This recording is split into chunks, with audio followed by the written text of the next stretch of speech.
I'm John Saucier, Fox News, and the tension still very high in the Middle East. The United States and Iran are still trying to reach a peace deal. We have Fox's Jeff Paul with the latest from Dubai. Leaders here in the Gulf are still hopeful and trying to actively work to get that U.S.-Iran peace deal across the line. We know a delegation from Tehran recently traveled to Qatar to continue diplomatic efforts there, but complicating this entire picture, those recent strikes carried out overnight by the U.S. military in southern Iran. U.S. military officials saying the strikes were carried out in self-defense, targeting missile launch sites and boats they say were laying mines in the Strait of Hormuz. CENTCOM says the strikes were aimed to protect troops from threats posed by Iranian forces. Vice President JD Vance, now acting as President Trump's so-called fraud czar and head of the administration's anti-fraud task force, hosting a roundtable at the White House today with 15 state attorneys general to discuss the latest in efforts to root out abuses in state and federal health care programs across the country. The vice president says those efforts are not partisan. Everybody should care about fraud.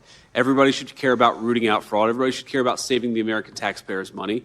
And importantly, everybody should care about actually protecting the programs that only work and are only properly funded if the money funding those programs isn't being stolen by fraudsters. Well, at least two of the AGs who attended the roundtable are Democrats. The Trump administration has been focusing on fraud in states like Minnesota and California. And a development of the court case against former FBI Director James Comey, a federal judge moving his trial from July to October in New Bern, North Carolina, for threatening the president with his post and seashells that he claims he found along a Carolina beach, which read 8647.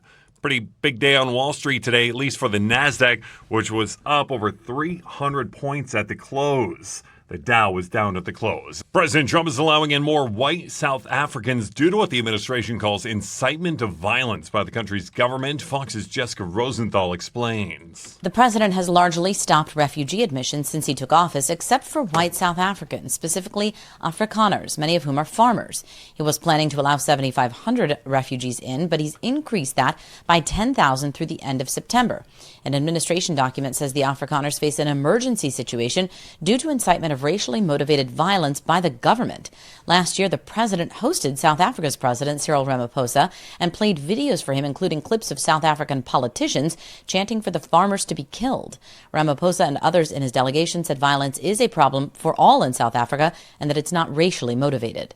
Jessica Rosenthal, Fox News. The Trump administration is renewing its push to lift an injunction on construction for the White House ballroom. This after a shooting at a White House checkpoint over the weekend. We have Fox's Alexandria Hoff reporting from Washington.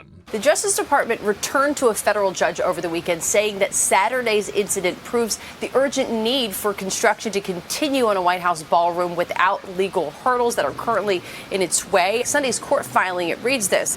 The second attack on the president this month underscores the critical need for top-level, state-of-the-art security at the White House, including the ballroom, a knitted, unified, cohesive part of the East Wing project, which is vital for national security.